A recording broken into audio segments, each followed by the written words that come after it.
Okay, hello. So I wanted to do a quick little video on my experience with anxiety and depression and just kind of like all around dealing with all those inner things that you feel throughout life. But I think really mostly kind of when you're growing up and still trying to figure out like who the hell you are and all that sort of thing. And I think it's really common for people to have a lot of like self-doubt and confusion, and it's not something that is unfortunately talked about enough, I think, the way that it should be publicly.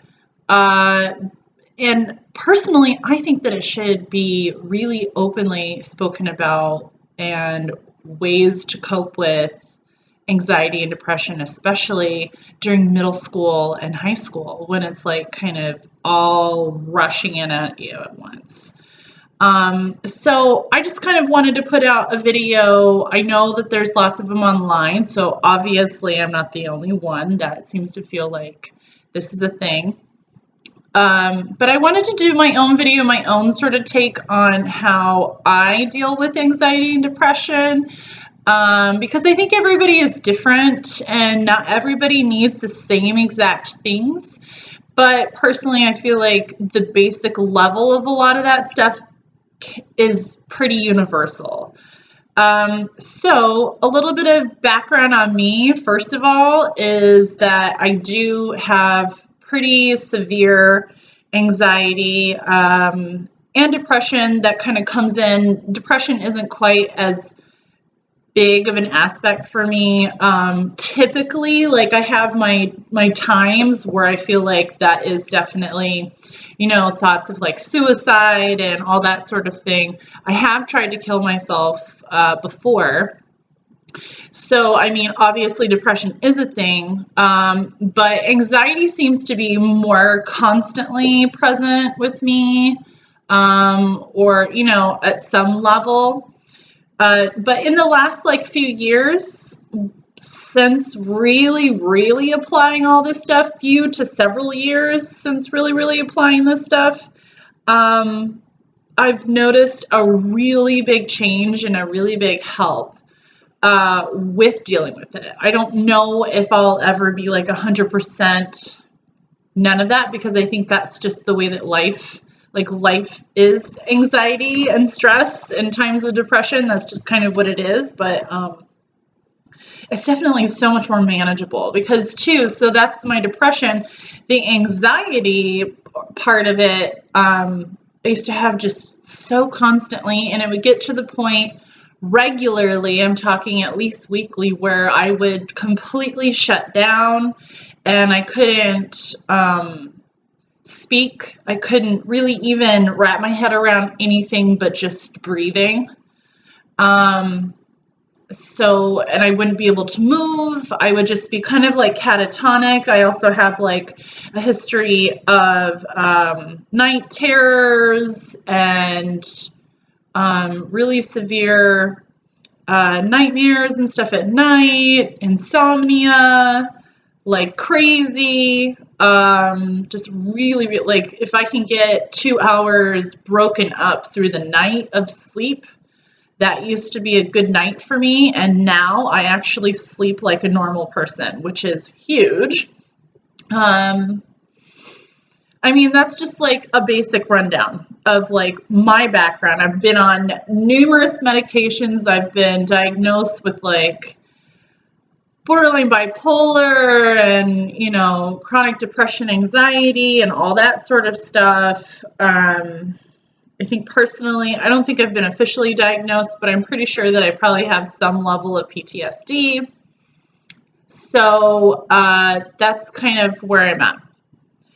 So the number one thing that I think really was big for me, and after talking to like a few other friends and stuff, it seems to be a pattern where you kind of feel like you're the only one. Like that you're not the only one to some level, but you think you're the only one that has these crazy thoughts, or these feelings, or you feel like you're the outsider looking in all the time and you feel completely hopeless and you hate yourself and all that stuff. And I mean, it's easier said than done, but just don't, because you are not the only one.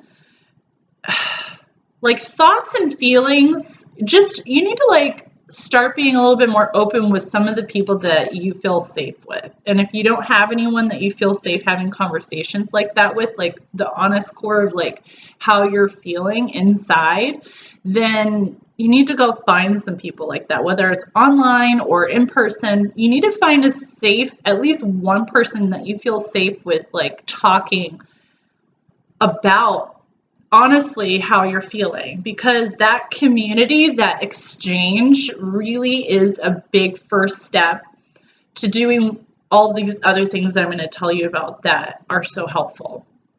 So just kind of like accepting that you're not the only one. There's nothing really inherently wrong with you. You have challenges, but there's nothing really wrong with you. There's nothing wrong with having anxiety and depression, even on a clinical level.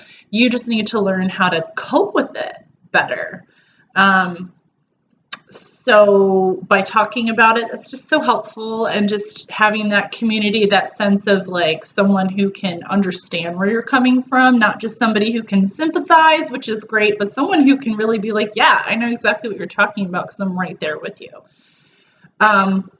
That's really awesome to have. And just remember that everybody has bad days. You know, I used to beat myself up so much when I would have like a day where I just couldn't bring myself to do anything that I needed to do, or to be who I was supposed to be for other people. You know, if they were expecting me to show up at something or do something for them or talk to them or whatever, and I just wasn't available because I couldn't, like, I just mentally handle any of that. And that's okay. Like, allow yourself to have a bad day. Beating yourself up over a bad day doesn't do any good. So with that in mind, make sure that though that you are always like pushing yourself to improve and to feel better and to cope with things better and to not have as many bad days. You know, I mean, no one wants to have a bad day. If you have them, you have them. But that's also not an excuse to just never try.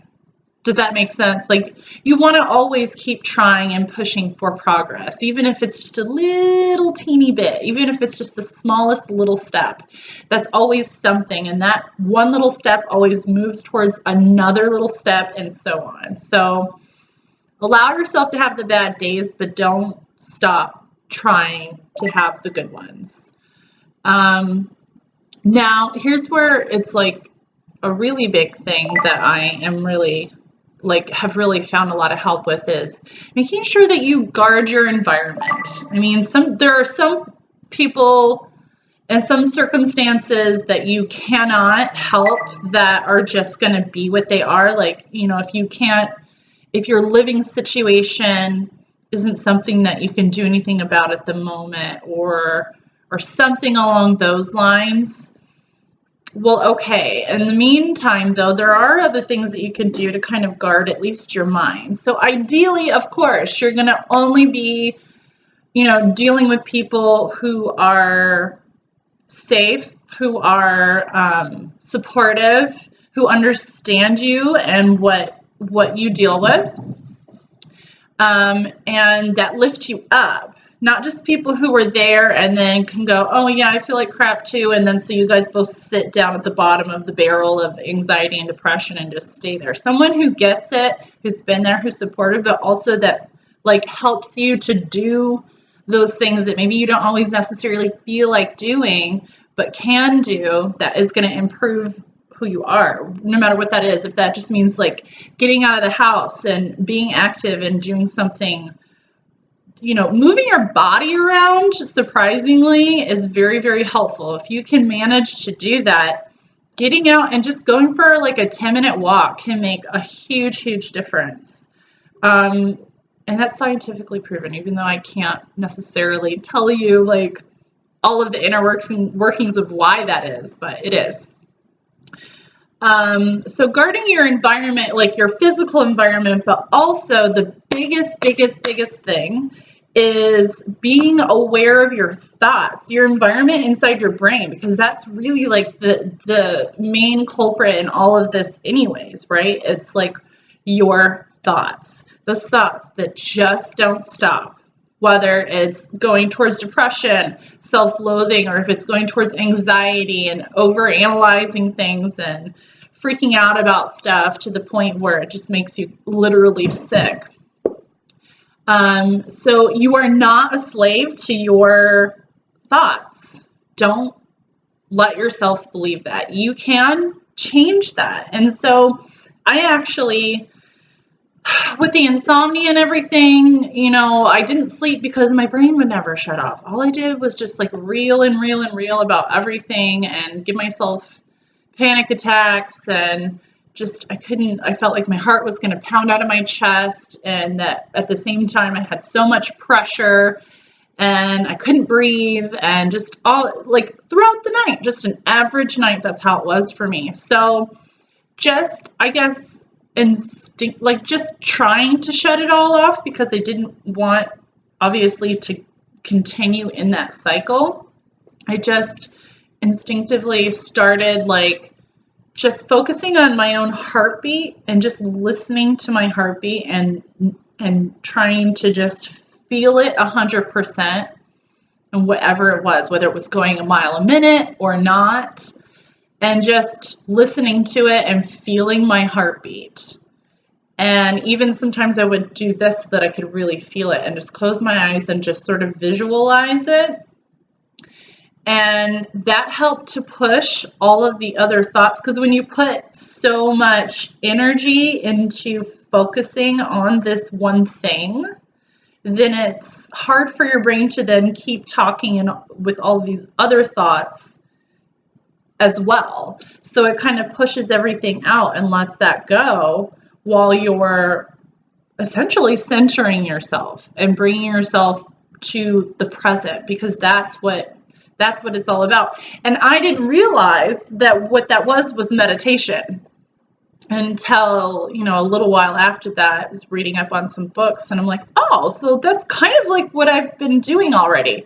So if I think most people know what meditation is, but meditation at its core is really just about silencing the mind and just getting rid of all of your other thoughts and just being aware of what's going on within your body, not your brain, within your body and your immediate surroundings. Just being aware of it, not passing judgment on any of it or anything like that, but just being aware of it and focusing on it and trying to be as present in the moment as possible. Because the reason why we all feel so much anxiety is because we're stressing about what could be happening in the future or what you think might have happened in the past. And depression is just longing for things in the past or longing for things in the future. It's never about what's happening right now. Because in my experience, 90% at least of the time when I'm having all these thoughts and these feelings, there's really actually nothing happening in that moment.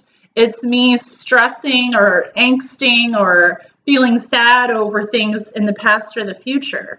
So by doing that, you can never really appreciate the calmness of this moment. So this moment is actually really calm. In this moment, I'm actually really safe in this moment. And in this moment, things are okay. I still have a roof over my head. I have food that I can access if I need to, something to drink. And, I have what I need in this moment. And that's really, even in really bad situations that we all may find ourselves in, that I have found myself in, I have had many, many times where in that moment, life may not generally be that great, but in that moment, things were fine. And if I would have stopped and just appreciated that moment, I probably would have been able to deal with the other stuff so much easier and been a lot happier because I would have given myself the gift of that present moment. I hope that that makes sense, because I think a lot of people have a lot of really weird assumptions about meditation. Now, meditation can be very spiritual. And I personally do like to access that spiritual side of it because that's my bag. That's what I dig, but it doesn't have to be that. All it needs to be is just appreciating the moment that you are in at this time.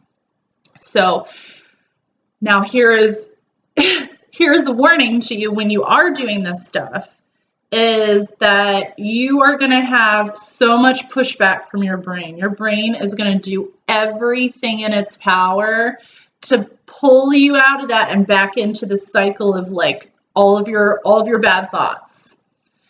And you have to keep being like, okay, that's okay, but you know what? I'm going to come back to my heartbeat, or I'm going to come back to just paying attention to my breath, or I'm going to come back to just being quiet. I mean, whatever it is, if you have like a mantra, something that you want to say to yourself. Now, I like to say, for whatever reason, what resonates with me is I am safe.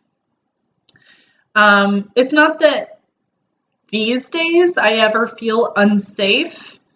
Growing up, there was an awful lot, like most of the time I didn't feel safe, and maybe that's why today saying that I feel safe makes me feel better. It like calms me. It makes me feel more relaxed and peaceful.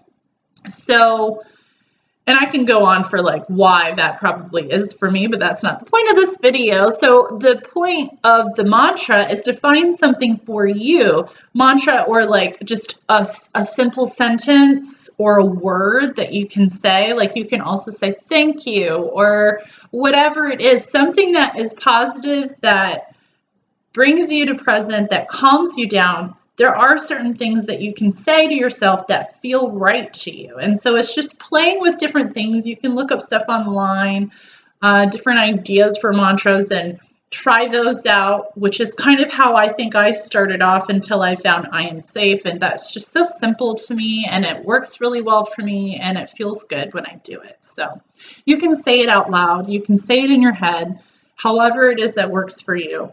And because sometimes the mantra thing can feel kind of funny at first, or for a while, because sometimes it feels like you're lying to yourself because you're so used to the old stories that you have. So understand that it's going to be hard to practice this meditation thing, but I'm telling you, that is so key. It is so key. At least it has been for me. Like that was huge. It's just being aware of that and working on that. So another part of, so besides when you're in bed or when you're sitting down or you're taking a moment, like at least 5 to 10 minutes, if you can do even 5 minutes a day, you will, I promise you, find such a huge difference. 10 to 15 minutes or more is always better, of course, but even just 5 baby steps, right? So, meditation is really, really great. And what you do is you kind of carry that out. And the way that they teach meditation is everything is meditation. So not just being quiet and pushing everything out of your brain, but just the whole idea of being present and being aware. That's the thing. We are so just not even aware of all of the thoughts that we have that run through our brain 24/7. I mean, especially if you're an anxious person, I feel like if you are an exceptionally anxious person, like I really have been in the past and I am still prone to, I feel like your thoughts are just that much faster and that much more frantic and crazy and random, and just this whole barrage of shit that's coming at you all the time. So if you are more aware of these thoughts throughout the day and kind of correcting them as you go. So if you have a thought that is like, oh my gosh, I hate myself. That was a thought that I had constantly. Oh my God, I hate myself. I just hated myself.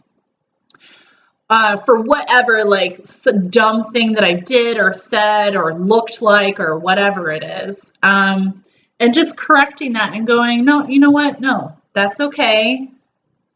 And just sort of correcting the thought, like, no, I love myself. I'm actually a pretty good person. Because, yes, I really did hate myself. And I had some thoughts that I truly did believe. But at the same time, there were always things that I did like about myself. Sometimes they were harder to think of than other times, but there's always something that you can think of. And if it's not you, you can think of something else that you're thankful for. And just kind of correct that thought, and then just kind of bring yourself back to, like, okay, but that may be a feeling that I have right now, but what is really going on right now? What can I really focus on that's actually productive or that is actually helpful and positive for me? Or just being calm, like what can I think about or do that is going to be more healthy for my brain? Because you have to kind of this whole thing is just you retraining your brain how to think. And it can be done. It's very hard. I'm not gonna mince words. It is super hard, and you're gonna feel like you're having no progress for a while initially, but you have to just trust that it is helping, that you will get better, that, it's gonna minimize more and more over time as long as you keep consistent with it. Consistency is everything. You really have to dedicate yourself to it.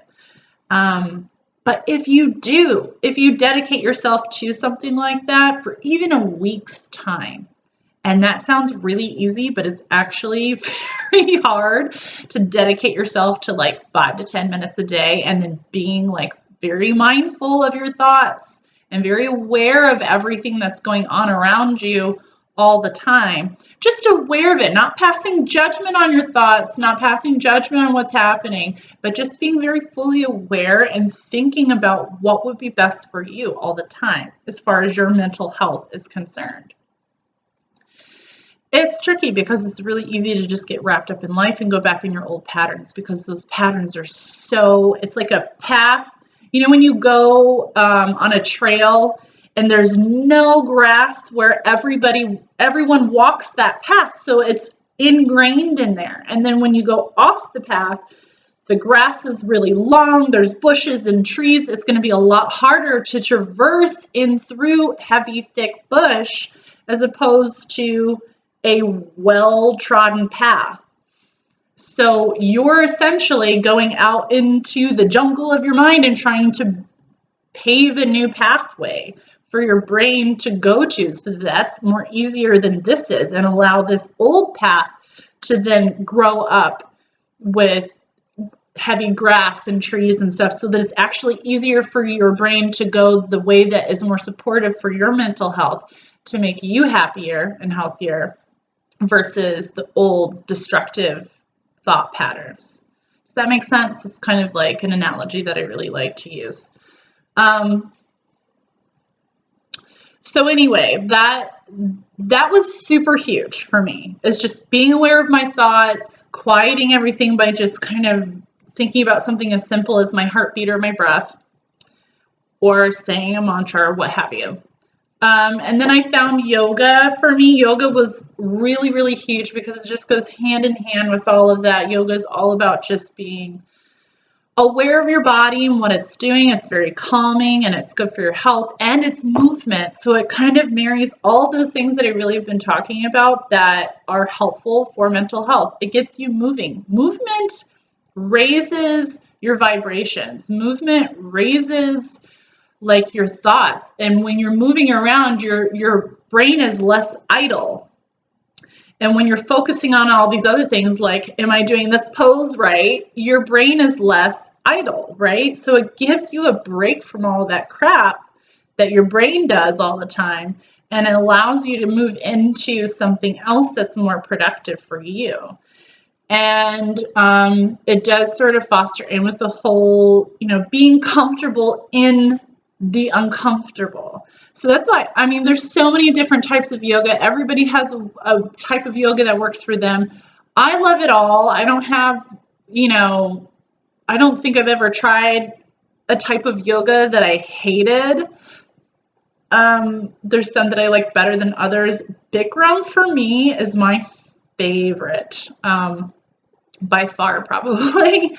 And if you don't know, Bikram is akin to hot yoga. So Bikram is just a more specific set of poses, or they call them asanas. And it's pretty intense. You're in a room that's like 110 plus or somewhere around there degrees and really, really high humidity. So it's hot as fuck. And you're going to sweat your ass off. And there are 26 different asanas or poses that you do twice. So you're in the room for about an hour and a half every time.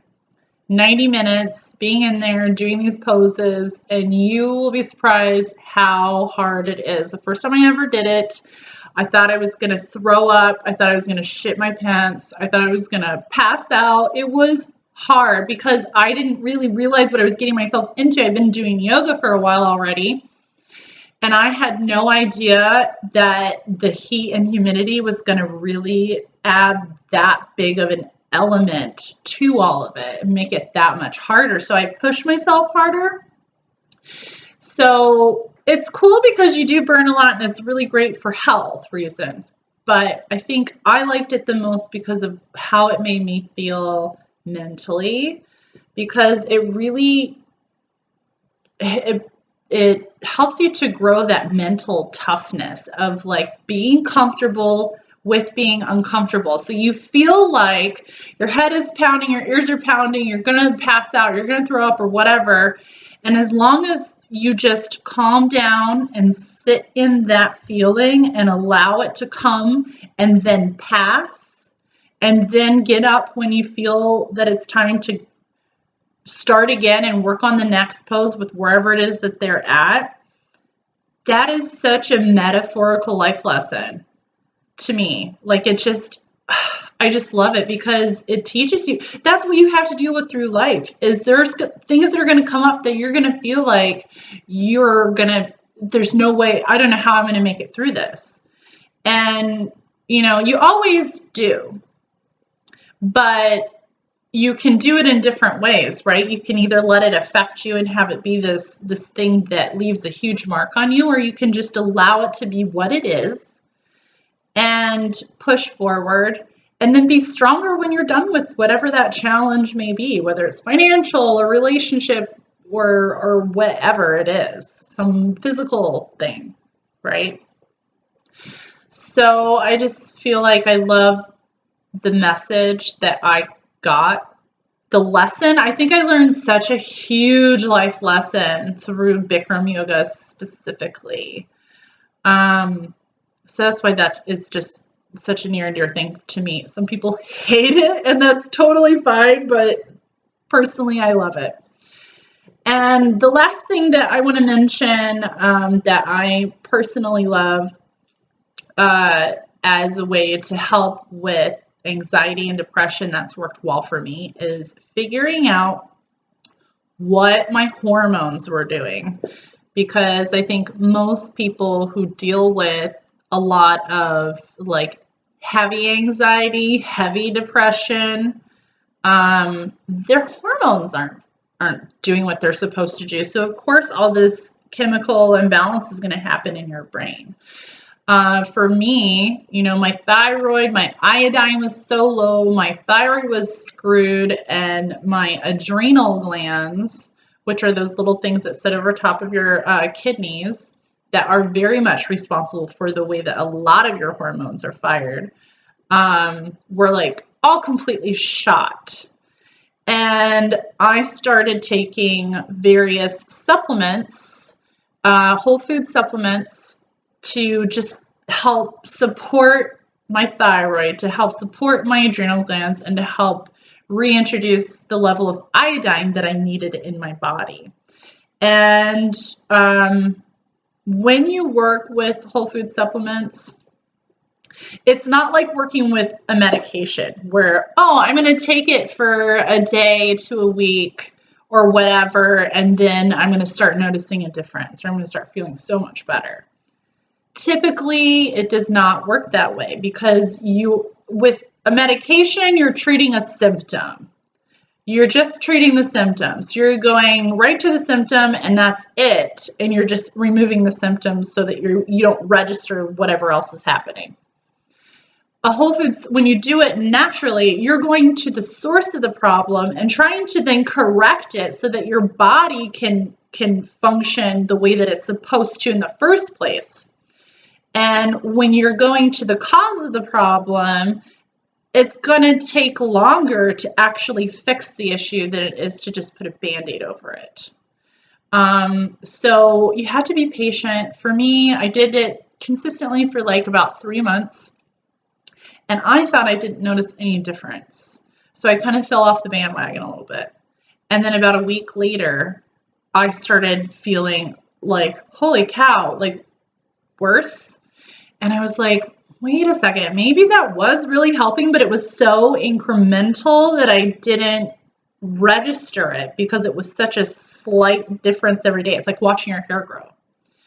So I got back on it, and when I did, it was like, I don't know if I was just like so much more aware of the way things were going, but it was like whoosh, so much better. And then suddenly I'm sleeping so much better at night.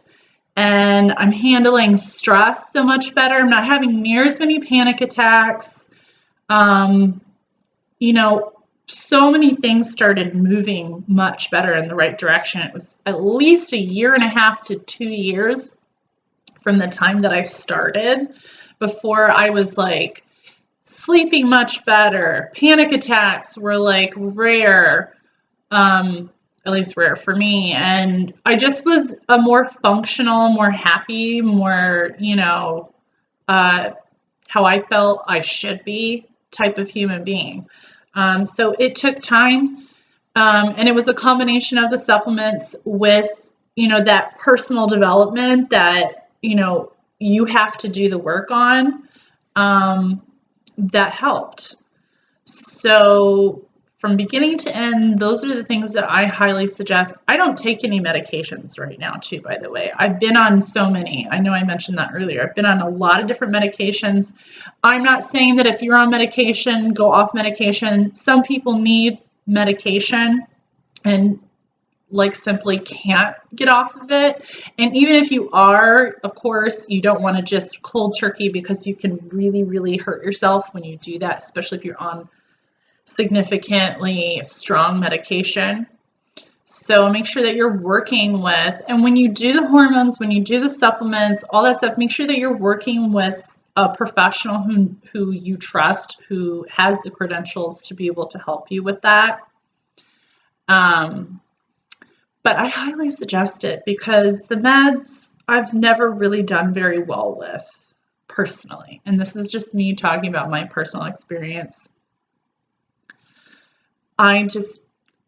It didn't work for me. It doesn't, like, I'll temporarily feel better, but the ups and the downs were still just so insane. I would be so manic and just go and like really, really high and insane 1 minute, and then just so low I can't stop crying.